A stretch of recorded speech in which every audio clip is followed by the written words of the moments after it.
Welcome to the Learning Pines YouTube. We hope this video helps. In this video, I will explain how to change the store region on Xbox, helping you unlock different game libraries and pricing options. Many players discover that switching regions opens up a wider selection of titles or even provides access to better purchasing deals. This simple adjustment can truly enhance your gaming experience, making specific games available that might otherwise be out of reach. It is a powerful tool for any dedicated Xbox gamer. Before you begin, make sure you have no active subscriptions linked to your current region, as this can cause complications.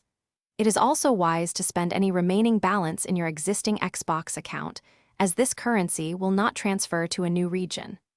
Additionally, prepare a payment method that is valid for your desired new region.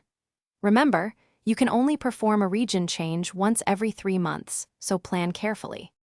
To start on your console, go to the Xbox home screen and select the settings icon. From there, navigate to System, then choose Language and Location.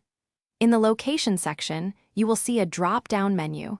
Select your new desired country or region from this list.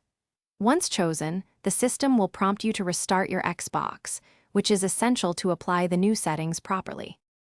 Upon restarting your console, your Xbox system will now reflect the new region settings. You can easily verify this by browsing the Xbox Store, where you should see content and pricing specific to your selected country. It is also crucial to update your account's billing address to match the new region for any future purchases. These steps confirm that your region change has been successfully implemented and is fully operational. Thanks for watching. Consider subscribing if we helped you.